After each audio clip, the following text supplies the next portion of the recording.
for, like, I mean, business, life in general. It kind of was like a sped up course of understanding my mind and their emotions and feelings and keep everything calm, cool, and collected.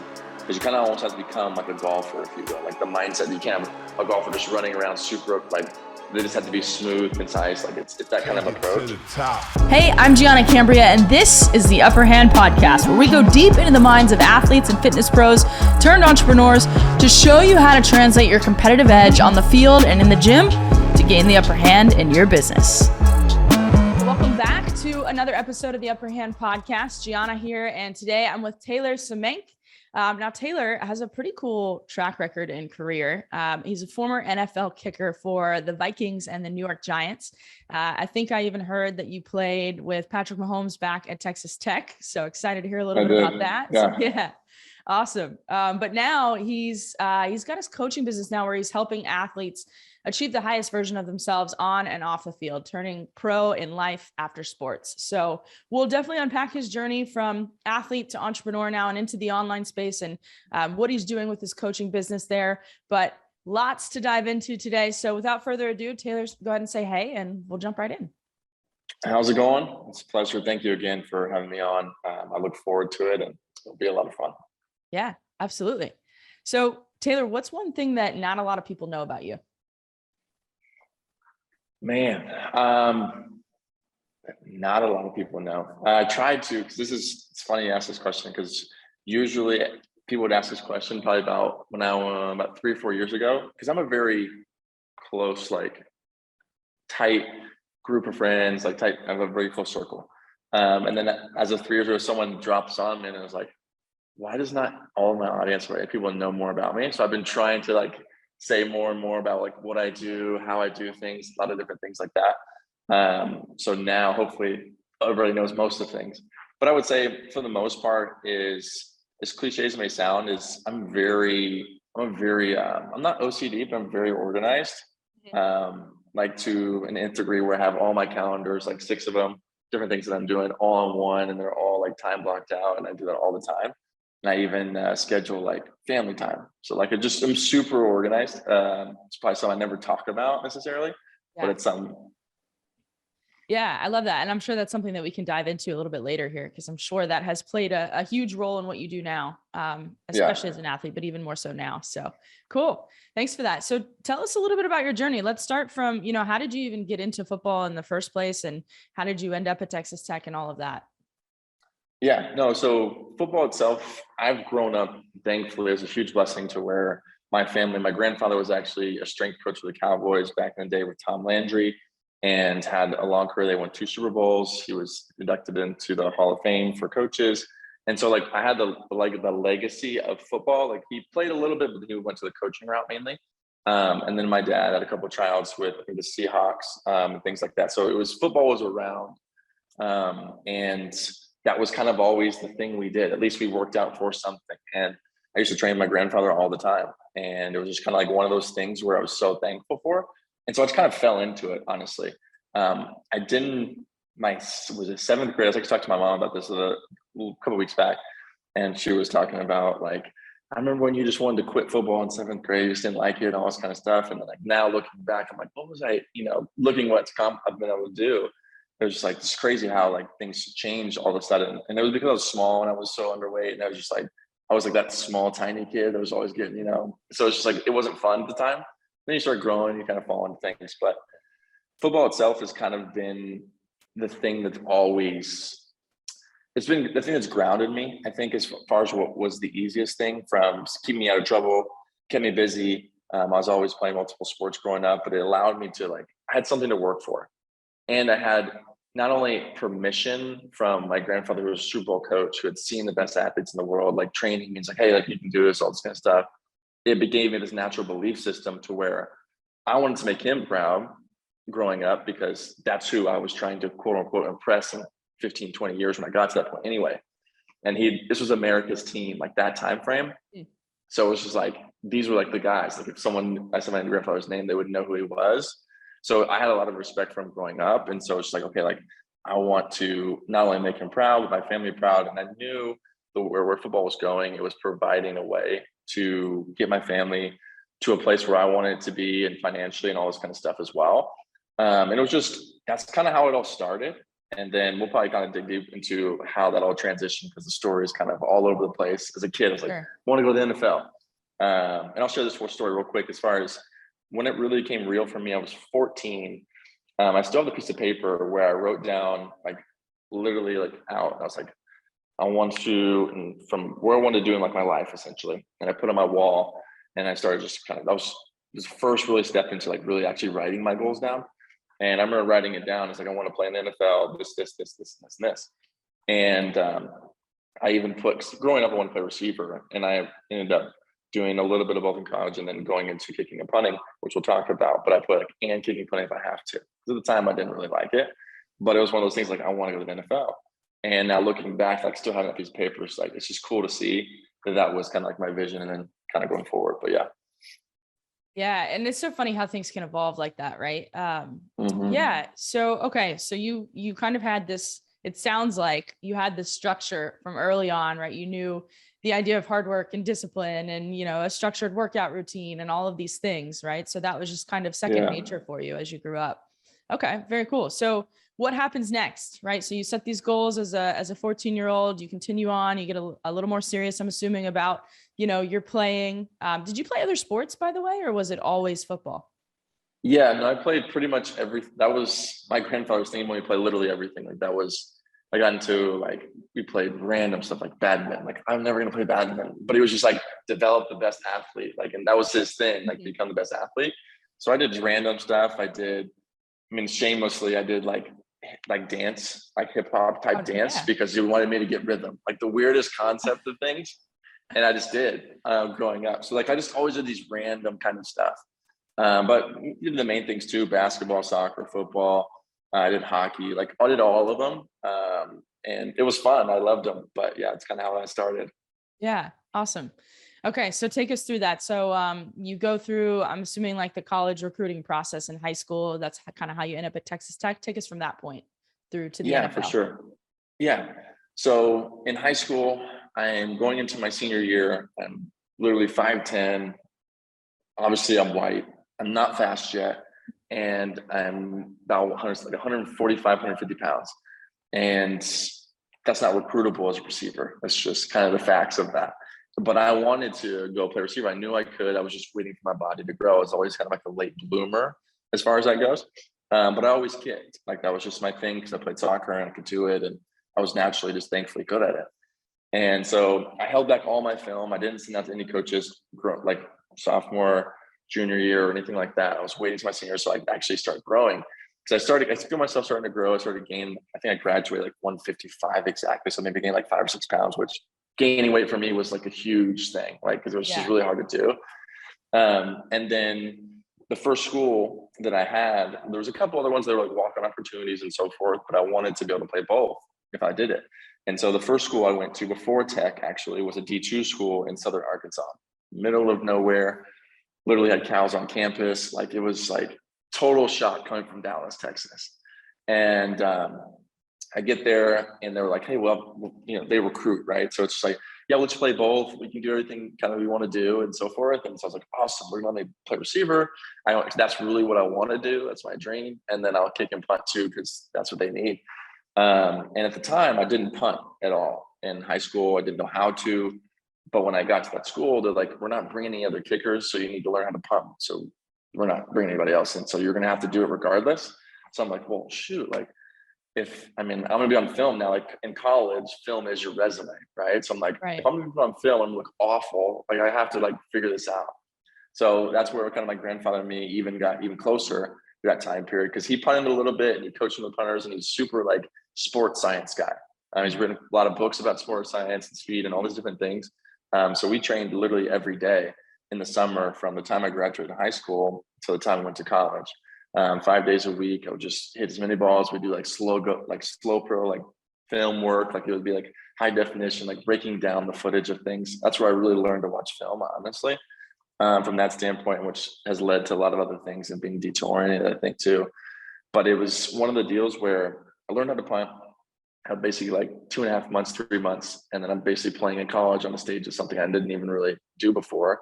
And then when I get to school, I'm glad I did that, one, because it ended up being the biggest blessing because we sucked and I had to punt a lot. But when I got there, they didn't let me play receiver. It was more of a recruiting tactic because they knew that's what I wanted. And so when I got there, they were like, no, we can't because we'll lose you in 5 different positions. Like, we'll be a receiver, kicker, punter, field goals, kickoffs. Like, we're going to lose you one, lose all of them. And we don't have anybody else to replace you in the kicking spot of things. So I was like, I mean, yeah, it makes sense. But like, that's a complete lie of what you guys told me. So I got to do drills. I got to do everything else, but just couldn't play the game. So I was like, what the heck? Like, no one's going to know that I actually play. So at that point, my goal was always going back to that piece of paper I wrote, I want to play at D1 and I want to go to the NFL. Like, I even wrote out Division I football. So I was like, hey, D2 was like a stepping stone for me. And I saw that going in, even when I signed my national letter of intent at the house with them. My mom was taking pictures, like, smile. I'm like, no, I can't. I'm pissed. Like, this is not like what I want to do. And so it's just like, you're sending the picture. I think my mom has that somewhere. Like, I had like a little SAU shirt on. I'm signing. I'm literally upset. You can tell that I have to go to this school, right? And like I said, it was one of the biggest blessings, but I was still very upset that I had to go. And so once I realized that they weren't going to let me play, I obviously committed to that season and was able to play my freshman year there, and set a couple of different things as far as game records and stuff like that, actually, in punting, and obviously a couple other things there. But at the end of the season, I was like, if I'm going to play, I'm only going to be kicking and punting, because if a D2 school tells me this, the only other team that's really going to do is D3 school. And if I want to go D1, which I did, they're not going to let me do that, especially if D2 is not going to. So I was like, well, I'm just going to completely commit to being only kicker and punter. And so when I made that kind of decision, I was like, okay, if that's the case, then I'm going to go try to find me a D1 school. And so I had a kicking coach at the time that was kind of had some connections and throughout, and that transition, it almost even didn't work out to go to any D1 school because of the way it worked. So like, once I finished my fall season, which is basically my freshman year, because I came in the summer and then played the fall season, and then took the finals, and then I was done, and had to go into the coach's office and basically say like, hey, I'm leaving and so forth. That was a hard deal because it's like, oh, we'll get you to the NFL. And it's like, this is not where I want to be. But I left there not knowing where I was going yet. So I left and I went back and I went to a community college just so I didn't get behind on classes, because I knew I wanted to be somewhere for the next season. Because the off season I was just train on my own and do my thing. And so I left there, went to a community college, Collin College, was basically back in my hometown, so I could train with this guy. And supposedly they had like the basketball team in some other city that was a part, and it was like a 4-year program, but the school I was at wasn't. It was only basically just kind of, you take your classes essentially. There's no sports at all. But there's an NCAA rule, it's called the 4-2-4 rule. And so I went from a 4-year to a 2-year back to a 4-year, all within the same year. Yeah. And they basically can be like, we can kind of cut that off and be like, you can't do that. And so when I'm going in to get like this connections with Tech, they're like, hey, we're not sure if we can even bring you in because of this rule. We'll see what we can do. If we do, you're going to have to mandatory redshirt. And I was like, okay, I'll mandatory redshirt, whatever I need to do. Be great because I can actually get to grow. I didn't tell them that, but I was like, oh, it's giving me an opportunity just to continue to keep catching up. And so like they let me so everything works out great. I have to mandatory redshirt. So I go into Tech as a preferred walk-on because they can't sign me on scholarship because of the 4-2-4 rule. And it was the only school that really showed like a lot of interest. There's some other schools I looked at, like Oklahoma State and a couple other ones as well. But I was like, man, those are actually the ones that were going to be kind of like the best fit. And they had a senior when I was going to like come in to be able to play like a sophomore redshirt at that point. He was going to be a senior year. So I was like, okay, I have 3 years roughly, split some time with him as senior year if I could do that and then play. Versus, going in and the guy's a sophomore and I just had to beat somebody out. It was a lot better setup as well for doing that. And they were kind of about doing that. And I could take over a scholarship at that point in time. So, okay, it's a perfect fit. It's in Texas. Now, Lubbock was a little bit of a shock at first because it's literally out in the middle of nowhere, like desert, essentially. And like it's 2 hours plus from any really city. And so it was just like, okay, this is great. Like I was a little, like the first probably 4 or 5 months, I was like, this is rough. But it was way better than Southern Arkansas. So I was like, okay, I'll be here for sure. Like, we don't have cows on campus. It's actually a campus kind of deal. Like, at Southern Arkansas, was 1,000 kids in the school, like total. And so, like, I went to high school, we had 3,000. So, like, it was going back a little bit for me. And then obviously you're at Tech, you're like 40,000 or whatever. So it's like more, I feel like college. So after that, then I realized it was a college campus in college town. I was like, this is awesome. I ended up loving it. So that's kind of got me to Tech, if you will. Then ended up splitting time in the senior year and then playing out and thankfully being able to break a couple of records there and so forth. I guess I'll kind of say this quick story because I'll kind of continue to the NFL, like you said, is when I walked into Tech and kind of what made, it's just, I guess because of my personality, I guess, if you will, is when they took like, I would say, I thought they took a chance on me because technically at that point in time, everybody kind of was, because no one really technically knew who I was at that point in time.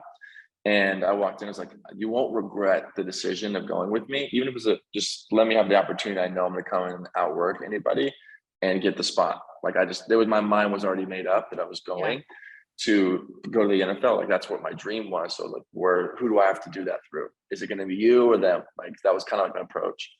And so obviously one of the things that you can do going into places like, well, what are the records? Like who has their name still here in this position that I'm playing?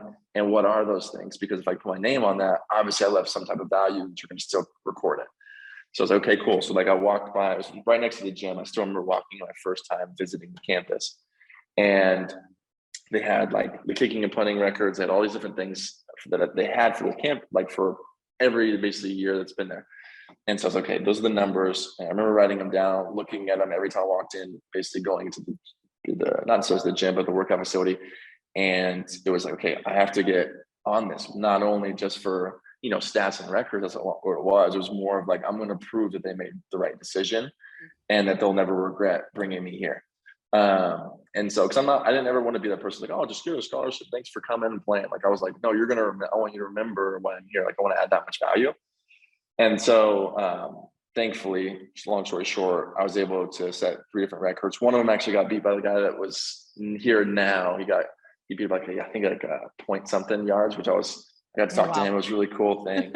I still have 2 of them. And so it's just cool now to be able to look at that and go back and kind of realize that and just say thank you. It was like my thing of saying thank you. Like, thank you for giving me an opportunity, a shot to let me go there. So here, what can I provide? And then so from there, transition, long kind of story.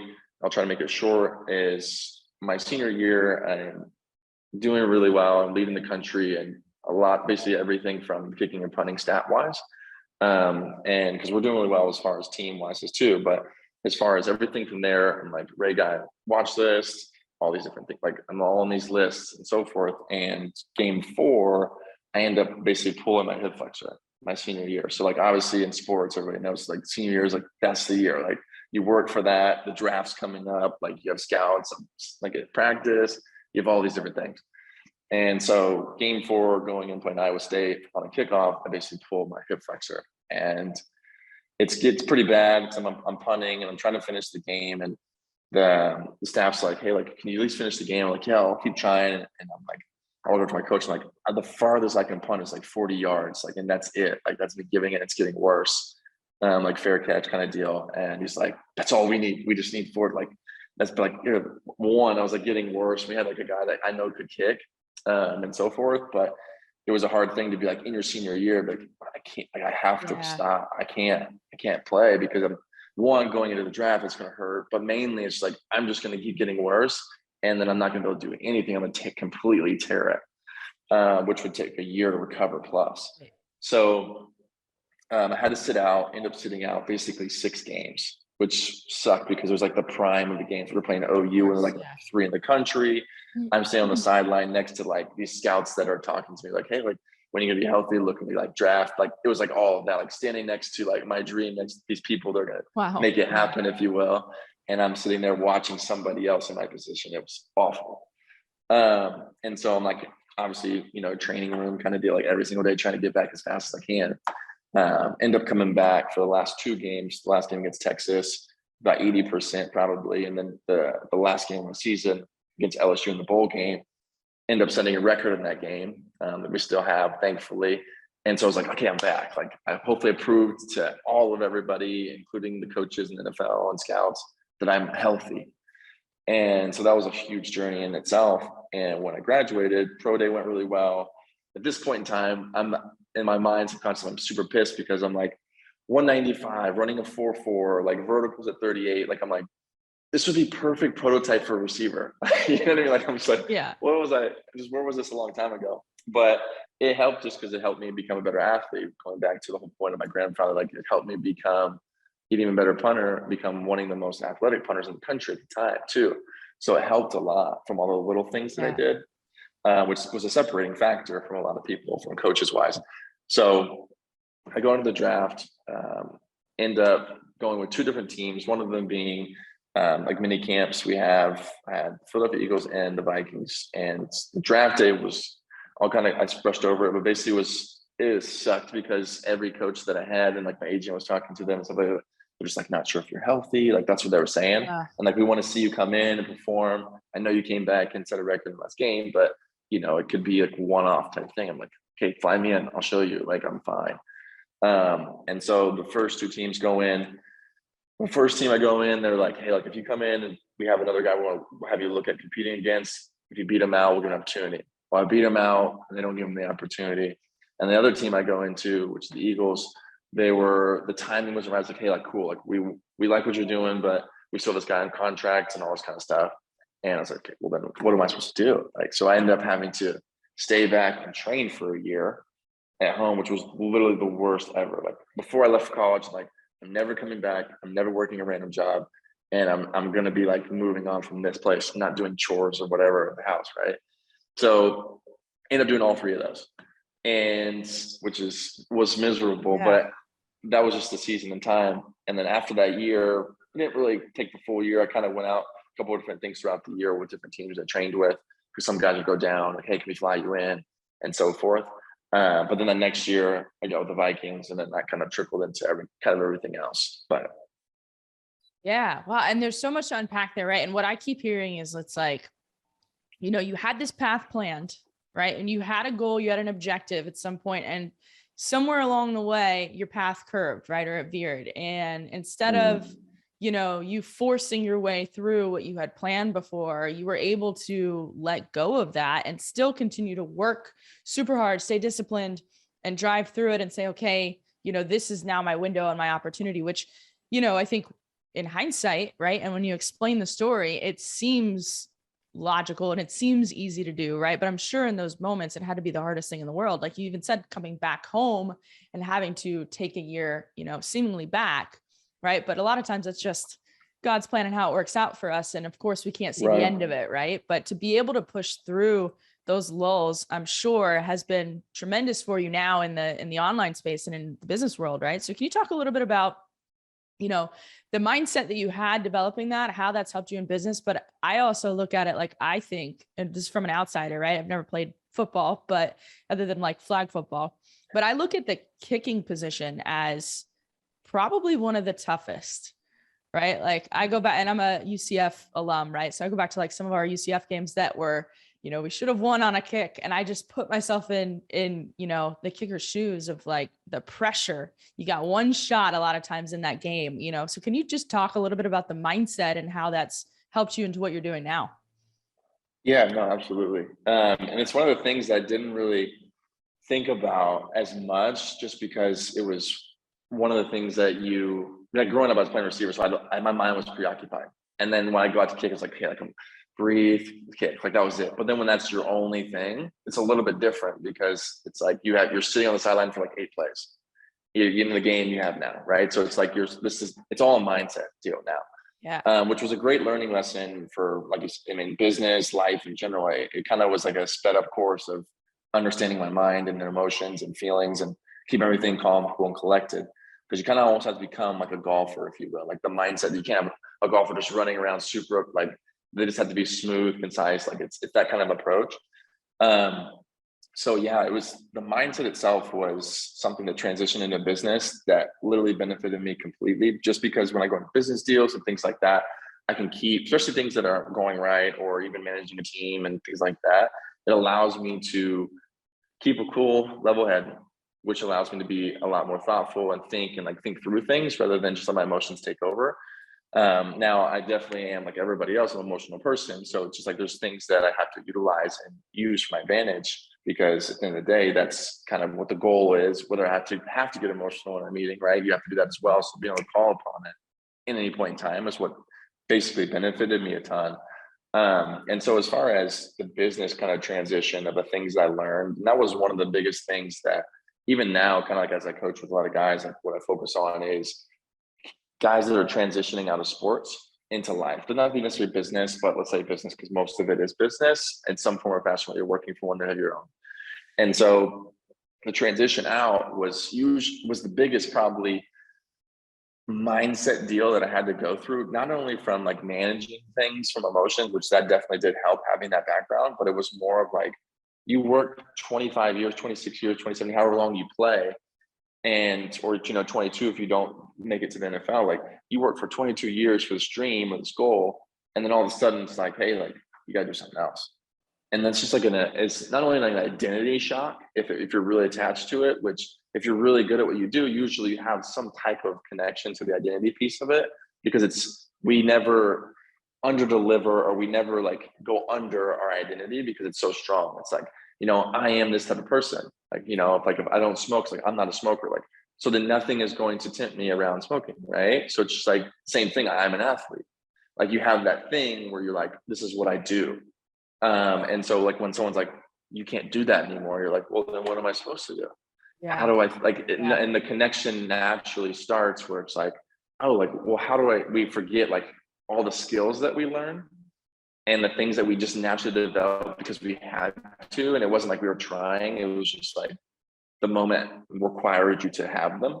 And so we don't recognize them as skills. We don't recognize them as things that are benefits. And so that's literally what I kind of go through a lot of guys, is like understanding, obviously walking through like the identity piece and understanding like where things are and their mindset and how to take what they've done and what the skills they developed into what they do next. Because that's usually not only you could do it. I've done it with people that aren't even athletes, because it's the idea of like, someone's been telling you what to do from the time you're really young. And then you get to college and you graduate and it's just like, all right, you can do whatever you like to do. Yeah. Like, what do you mean? Like, it's a weird like place, because you're like, oh, figure it out. It's the real world. You're like, well, last year you told me I was in, my junior year, you told me I had to go to my senior year, and we do the same thing all through our life. And then now I'm in senior year, and you're like, you can kind of do anything you want, have fun. You're like, what? Like, what am I supposed to do? You don't trust really your decision making, because you really haven't had to make any life altering decisions, if you will, that wasn't like comforted by school or sports or something like that. And so now it's like, well, I don't want to mess it up. Like, what am I supposed to do? So we sometimes step into the safe path, or we step into something that's comfortable or familiar, even though it's not something we really want to do. Like, we have all these different things just to kind of cope with where we are. And then also limits our mindset thinking. And it's hard, especially as an athlete, if you're really competitive, to step into a place that's really not competitive, where you can't be. You're like, I feel stuck. Like, I was not a behind the desk person, so to speak, for a long period of time, where I didn't talk to anybody. Like, I just couldn't do it. Right. But a lot of us do that because like, well, you're going to pay me $60,000. I'll take it. Like, I need money. And then, but just sitting there like, I'm literally bored out of my mind, and you're not utilizing all the skills you have. But yet over time, what happens is you think like, I'm just not smart. You go back to this whole thing like of, what people say about athletes. I'm not smart. I don't know how to transition. Like, that was my one shot. And then you hear people just talking about what they did instead of what they're doing. And it's an easy sign. Like, someone's like, oh, I used to do that. Like, well, what are you doing right now? And so like, because it's the approach of things. You didn't talk about it when you're playing sports. Like, oh yeah, in high school, if you're a really good athlete in college, you don't talk about high school, you talk about what you're doing right now. Yeah. Right. It's one of those deals, but the same thing goes in life too, after sports or whatever. It's kind of what you're doing now. That's kind of where you kind of find, I wouldn't say who you are, but where you're kind of going to. And so like, that was the thing that was really hard for me. My first year when I was done transitioning, think about a smooth transition, but it was still this mindset deal that I had to approach of like, what is possible? Like, what can I do? Like, my mindset has solely been focused around this one thing. I didn't even look anywhere else, which was a benefit and a blessing, because it's probably got me where I was and got me to where I was.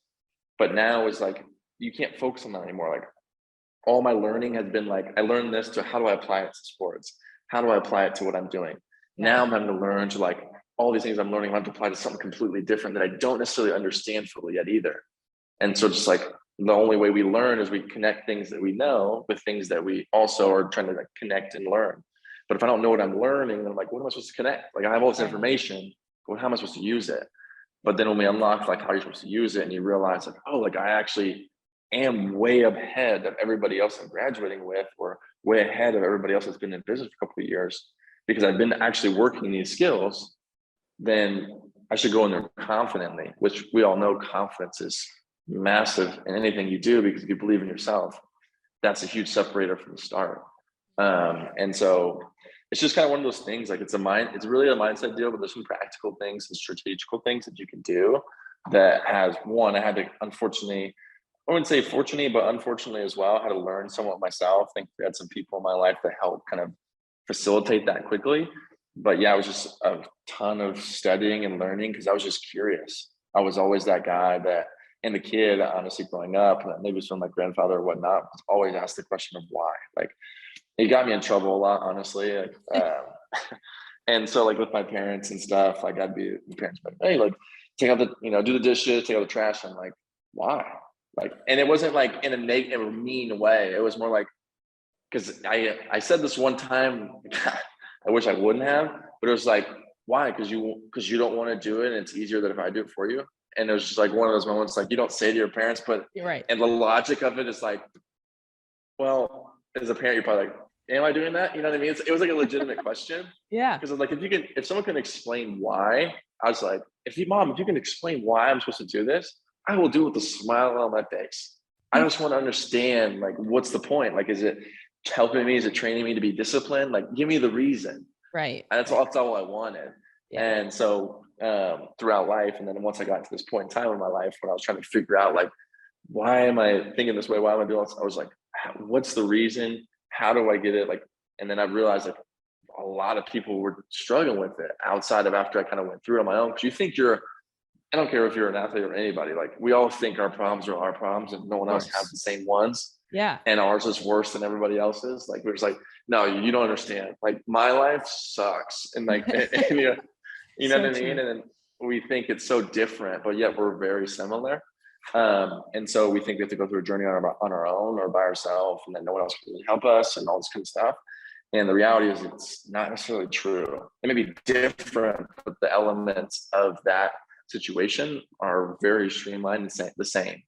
It just may be a different face to it. The emotions, the feelings are the same.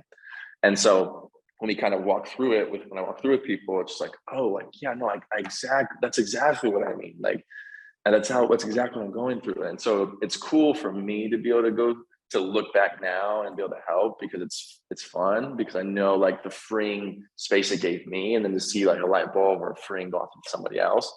And that's what I do. I love doing it just in business in general. It's just the aspect of helping, honestly, and then sharing what I've learned, because I spent time reading a ton of books. Like, I don't know how many, 100 books. I don't know how many I've read, just because I was like, just curious, and videos and YouTubes and stuff I've watched, just like understand, like, why do we think that way? Like, what's the mindset behind that? Like, what's the reason? Where is it connected to? Like, what belief system? What happened when I was a kid and I didn't think that? Like, there's just always different things that kind of happen that we have to like almost take time and realize, like, oh, I'm this way because of blank. And instead of realizing and taking it to approach of like, I'm just not, and then be fill in the blank. Instead of like, I'm just not, it's like, why am I this way? And so once you understand the reason, we can kind of even facilitate, because sometimes it's not even our fault. It's the life just happened, right? Life actually just, whether a situation happened to you in life and it just a mistake you made, we're all kids growing up, but it can affect us beyond that moment if we don't realize it. And so, but once we like pinpoint, like, oh, like that's when things change, like that's where that's coming from. We realize like, oh, like I just made a mistake. Why do I have to keep living that same mistake over and over and over and over again? I don't. But if I don't know what that mistake is, we generalize everything, because that's the way our mind works. To make sure things work, we generalize it and we say, well, it's just me. I'm just different. I just can't. Maybe I'm not worthy of doing it. Maybe I'm just not good at doing it. Maybe I can't.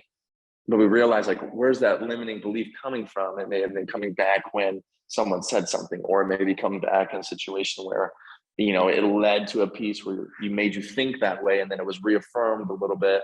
And then we are what we believe, whether it's true or not. It could be a complete lie, but perfect example. it's just guys too, but women as well. Like, I'm not beautiful. I'm like, you're gorgeous, but you believe you're not. And so you live by your own belief. And so it's the idea of like, we only are what we believe we are. Right. And when we believe for something different, this whole world opens up. And we also know when we're lying to ourselves. But the reality is sometimes we lie to ourselves so much that we formed a belief around it that it actually is a lie, but we think it's the truth. And so that's when you have to obviously surround yourself with an environment so critical to reaffirm what's true, because you've literally dug so deep that you just think it's who you are. In reality, it's just someone told you that. And you held on to it because it reaffirms some things. So, I mean, just a lot of different things I learned, I guess. Kind of a little ranted there, but yeah. No, and there's so much again to unpack there, right? And I think the strategy in that, right, for anybody that's going through whatever it is, right, a block in their business or a block in life, whatever it is, I think it goes back to exactly what you said. There's a belief, there's an identity, right? Because our actions are stemming from our identity, and so the strategy there is get curious, right? Just get curious. I think that's where it starts, right? We have to be curious about, why do I feel this way? Why do I think this way? Why am I hitting this roadblock? Because most of the time, business problems are just internal problems. They're mindset problems, right? Or identity problems. Which is crazy. It's crazy because most people go straight to like, where's the system? Where's the money? Like, and we forget like, who generates the money? I do. Yeah. So like, if I fix me, I can make more money. Right. And so it's a fascinating thing. We go to like it's like how not say all doctors, but like, it's how we go when we go to doctors. They treat a symptom, not the root or the problem. Mm-hmm. It's like, go to the root. Who's the root? Me or my team or like whatever, instead of the symptoms. So. Yeah, absolutely. And it's so true. And I think, it's because we don't have that awareness and that it's a blind spot. And so we don't even think to look there. Right. It's just kind of, and you said something else that's really vital there, environment. Right. And when we go through these identity shifts, a lot of times our external environment is holding us back in that identity. And it's us, right? Like, we can sit there and say, well, it's, the people I'm surrounded by and the people that I've got in my town or whatever. But at the same time, you have beliefs that are rooted and that are triggered by your environment that you're used to. Right. So if you're trying to make a change or get out of that spot and you're still in the same environment, there are triggers that are going to bring you back into, like you said, comfortable ways, right? And what's known. And so I think one of the hardest things, but one of the best things to do is make some kind of change in your external environment. I think it's one of the fastest ways, to drive that growth. But yeah, lots of good stuff there. Look within first. If you're coming up on an external problem, right, just get curious about why that is and get help, right? Like and help can be just talking to a friend, but getting an outside perspective really. So let's jump into that side here. So at what point did you realize, wait a minute, I can actually take this and create a business? Like, how did the coaching business come to be? Yeah. Honestly, it was one of the same thing with football too. Like I just kind of fell into it. I don't know. And I was really how it came was a conversation with some other guys that were players, guys that I grew up with that played. And we just, I'm a very deep person. I'm not a very surface level. I don't like surface level talking. It's a waste of time sometimes to me. It just doesn't seem like it's worth it. Like, hey, how you doing? The weather's great. I'm like, awesome. Like, how are you doing? Like, that's what I want to know. Yeah. Right. So when I have conversations with guys like that, and we were talking and he was saying a lot of the same things, like, bro, I completely understand what you're talking about. And they're just guy after guy after guy I was meeting with, just as friends, not like a meeting or business, anything. And I was like, man, like, what if we like, and I asked one of the guys, like, what if I like went through and like kind of walked through, it's like, bro, it would help so many people. And I was like, you think so? Like, cause we think, like I said, we don't think that we think it's just us. We don't think there's other people out there struggling with the same thing we are. And so that's what I thought. I was like, maybe I was just the one. It was really hard for me to figure it out and that, but it was like, no, like, dude, this helped me so much. Just you talking about what you did. And he was like, I'd pay for that. And I'm like, really? Like, for real? Like, I thought it was just advice. Like, I'd just give to anybody. And that kind of like got me thinking about like, maybe I could create something. Maybe I could step into something. Maybe I could like, just even, because the thing is my thought was like, I didn't want it to become like a business. I wanted it to become like, I just really want to help you. But then the more I was in business, I started to realize like when people pay, they pay attention. Right. Right. And so when I was just giving to them for free, they would take it, but not apply. And so I was like, dude, remember we talked about last time? I was like, yeah, I know. But I was like, if you would have paid me $1,500, there's no way you wouldn't apply that. Cause like, if I don't get something out of this, I just literally wasted this. Right. So it's like, oh, okay. Like, so then I started to realize like, I have to, as much as it sucks and I don't want to, like, I would not want to charge anybody. It actually benefits them to do so. Mm-hmm. And that's what I tell people when I talk to them, like, trust me, like, it's well worth it. It has to be enough to where you're like, I don't know. Like, I'm like, perfect. That's the right amount. Because then now it's enough for you to change, right? Because if the amount isn't high enough sometimes, or if the change isn't strong enough sometimes, we won't change because we'll stay comfortable. We're naturally comfortable beings. We want to stay where we are. And so if there's nothing to pull us out of that that's strong enough, then we won't. It's just the facts. So if there's something, and this is only the willingness to start and take the first step is really all they need. Because after that, it's like running or walking. Like, you take the first one, the next one has to follow, otherwise you're going to stand still, right? And you can only stand still for so long. So it's just one of those deals where just take the first one, leave the second one, and just continue to keep going on. But really, it comes down to, okay, like, I just got to start. And so when I first kind of started into it, that's kind of how I took the approach. Like, I don't know necessarily what it's going to look like, but I know, like, I can help people in a lot of different things, and I don't know where I need to start helping. And I kind of refined that over time, because there was a lot of things I learned. Like, I learned about business, I learned about life, I learned about myself. I'm like, this is the way I thought about myself, and things that I thought about, is that the same as what they think about? That there was those things that kind of, then I started to realize there's a lot of parallels that were some different, but they were all kind of overlapping in some regard. I was like, okay, like, this is how I can help. Like, we got to deal with this, we got to deal with this, we got to deal with that. And that kind of allowed me to kind of build that out to where now, when I talk to people, it's like, dude, like, that was, I appreciate that. Like, the power of, like, understanding the blueprint and on the life. And I was like, yeah, it's a game changer for me. Like, I'm glad it's a game changer for you, and so forth. And it's cool for me too, because I get to see, it's the whole reason of why, like, that curious kid. And so when I'm seeing, like, them talk, I'm seeing, like, what they're going through, and then they start, like, answering some of the questions. I'm like, I'm trying to connect the dots before they do, which is the fun game, because I want, obviously, to see them like, oh my gosh, like, this came from this, or like, this is why I do this.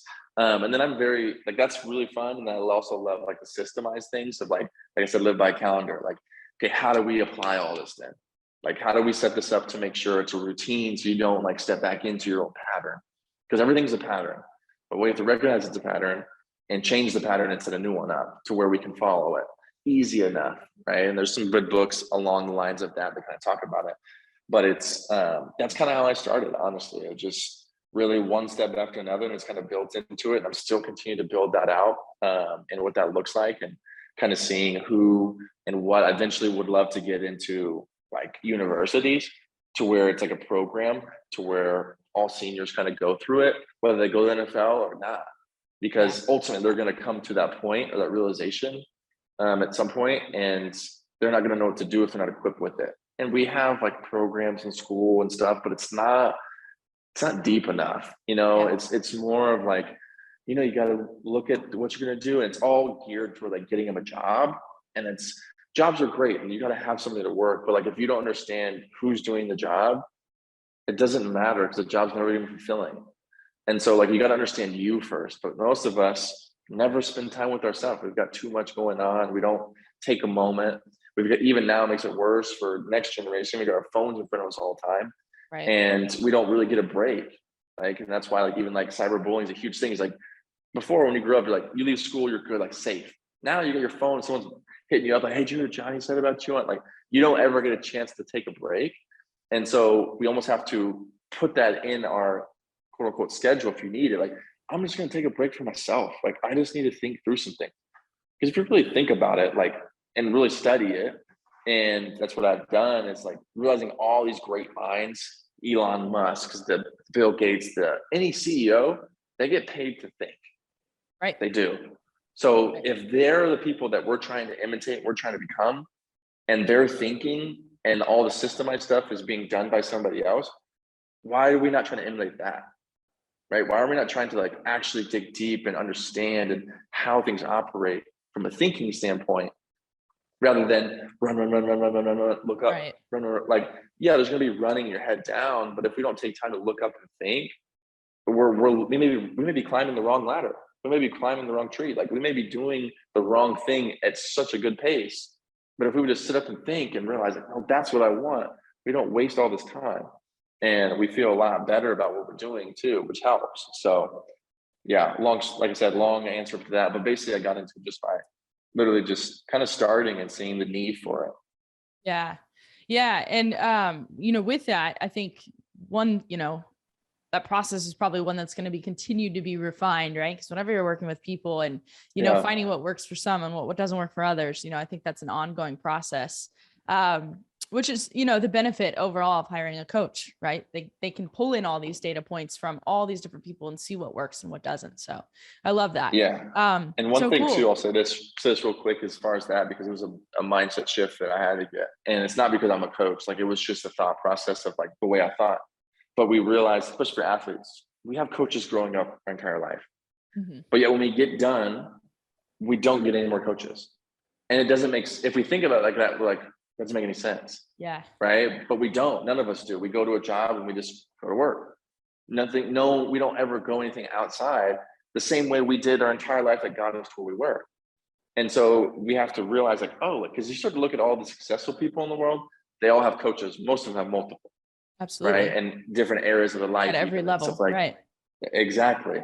And so now the almost hack is like surround myself obviously in a great environment, but two, give me someone that keeps me accountable as a coach that's even beyond me or whatever, even the same place, just somebody to continue that process. Because if you're an athlete, and you had coaches your whole life growing up and you kind of liked where you got, why would you not imitate the same approach of like, find someone that's going to help me? Like, that's what we need to do, because at the end of the day, that's the way the world kind of goes around. It's the way business goes around. Yeah. You help one person that funds that, they fund this, and that's how economy works, right? It's just, but we think like, oh, give, take, it's all about money. It's all about, no. Like it's all value. Like, how can you help me get to where I'm going? That will help me help them get to where they're going.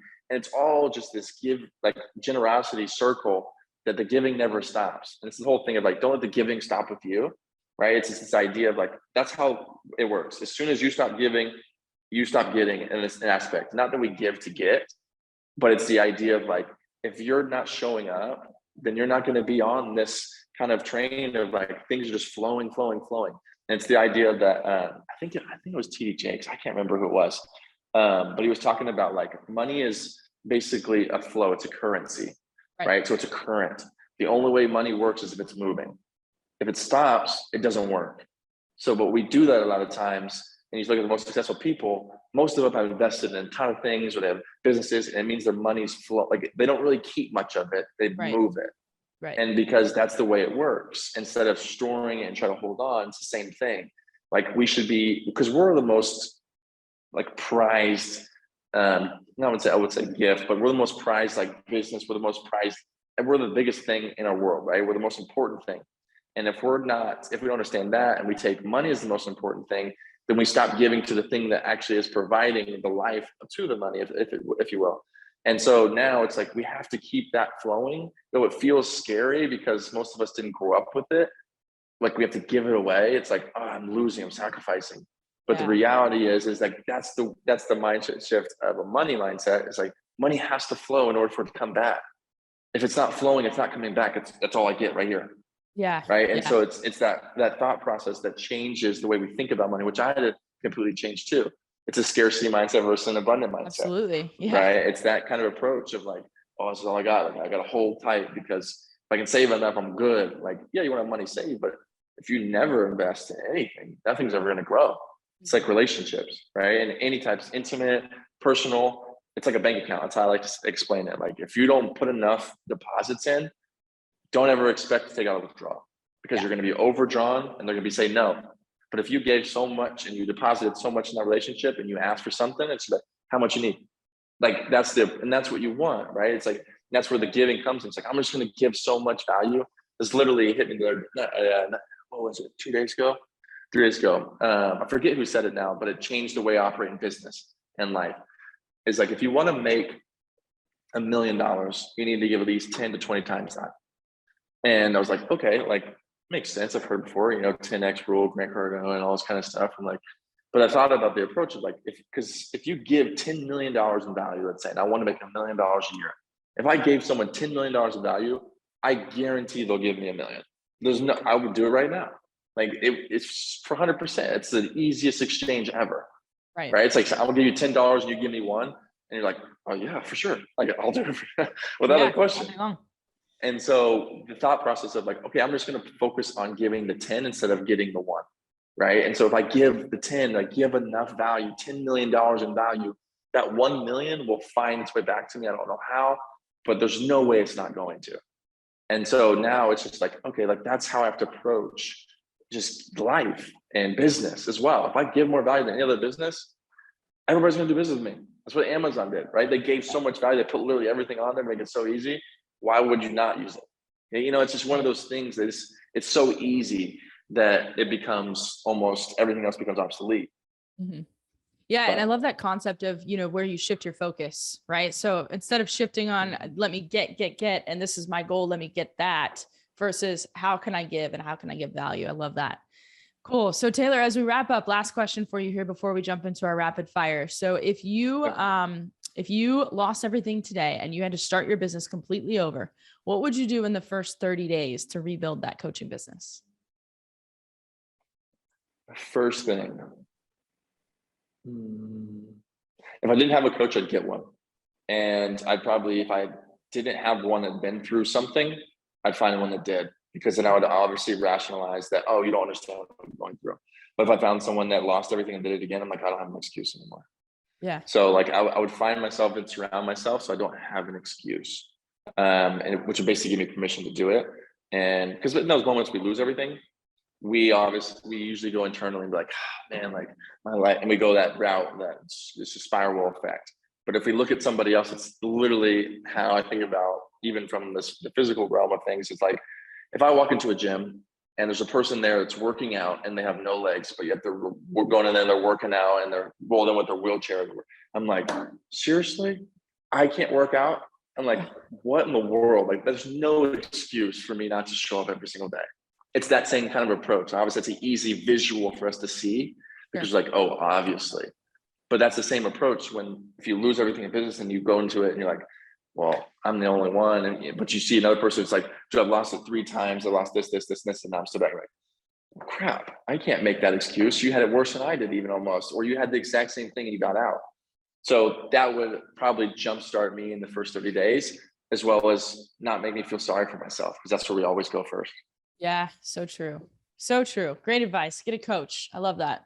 So I usually wrap up with rapid fire and, like 3 words max, answer, fill in the blanks. So you ready? 3 words max. That's gonna be tough. Okay. To be successful in entrepreneurship, you need to get a coach. Yeah, there you go. Nice. One thing to watch out for is bad environment. And when you feel stuck, remember to love yourself. There you go. Well, Taylor, this has been awesome. If people want to learn more about you, or maybe they want to have a conversation with you, maybe they resonated with some of the things you were saying today, they want some help, they're in a spot where they're looking for a coach, where can they go to connect with you to learn more about you? Yeah, you can go to any social media platform, whether it be Facebook, obviously type the name in, or Instagram, which is at TSYMM, TSYMM. That's probably the easiest way. I like to have a hands-on approach with everybody. It's actually me. It's not any bots or anybody else. So I like to communicate and have a relationship. So that's probably the easiest way to find it. Awesome. Well, there you go. Go and check it out. Go connect with Taylor on Facebook and Instagram. Tons of value here. Thank you again, Taylor, and we'll see you guys next time. Thanks for having me.